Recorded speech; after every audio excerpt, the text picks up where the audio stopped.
EC 111 Lecture 6, Set 4, and we continue talking about blocking assignment and how you define interdelay and intradelay using blocking versus non-blocking assignments. If you remember, we had a way to describe how you would...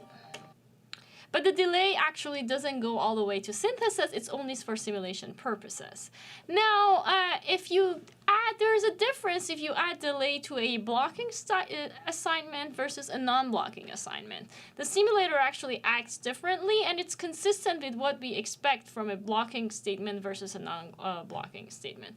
One thing we should always make sure is that this simulator or synthesis or whatever we do in finite state automata, everything should be deterministic, meaning that if you make a piece of hardware either in simulation or in real life, or you synthesize it on FPGA, no matter what, every time you give it the same code, it should generate the same result. So now, if that is the case, then the order of evaluations should be deterministic, and the values we get should be deterministic too. We don't want to expect any metastable or non-deterministic values out of this. Here is an example of how the delay assignment works in a non-blocking assignment. Here, we have, as you could see here, a blocking assignment assigning to value 1 to A, and then 4 clock ticks later, we assign A plus 2 to B.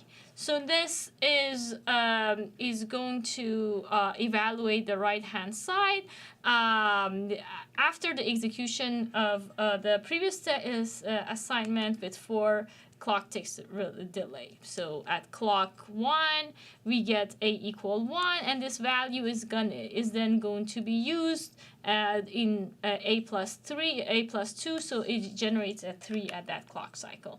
So the sequential non-blocking assignment will postpone until the next assignment is updated, but the thing is, this is synchronized with the clock. So what happens is this also is going to wait for steps, but the evaluation will be done using the value of A right at the positive edge of the clock, which is assumed to be A equals 0, B equals 0. So what happens here is that after this, doesn't matter that we have this in simulation, B is going to get the value of A that was there when the clock tick went on before A value changed, because this is a concurrent assignment because of the non-blocking nature of the assignment. So if you do this a little wrong, you could get unpredictable result, and we are working on finite state automata. This doesn't make sense. Here's an example showing that. We are at the 4 times unit, we are going to change the value A to A plus 2, and then the same time we are going to assign to the value B A plus 3. So there's a confusion which value of A should be used for B, and this could be giving us unpredictable results, because both of these are basically going to take place at the positive edge of the clock. So but if you had this as a non-blocking assignment, it wouldn't be a problem, because you would know that the value of A is the value of A which was at 0 second. So the 0 second A was 0, so B would be 3, and A will itself the same time will get a value 2. So this will become a 2, and this will become a 3. And this is like a deterministic value coming at. So the way we should look at this is really the same notion we had with blocking versus non-blocking. Every time you have them, you take a look, you see if you have a a timing that is not being violated, or the values that are changing. Is this blocking? Is this non-blocking? Am I doing concurrent assignment? And that will tell you if things are right or wrong. So here are some more examples of this. These are both kind of functionally working. Here we are assigning a equal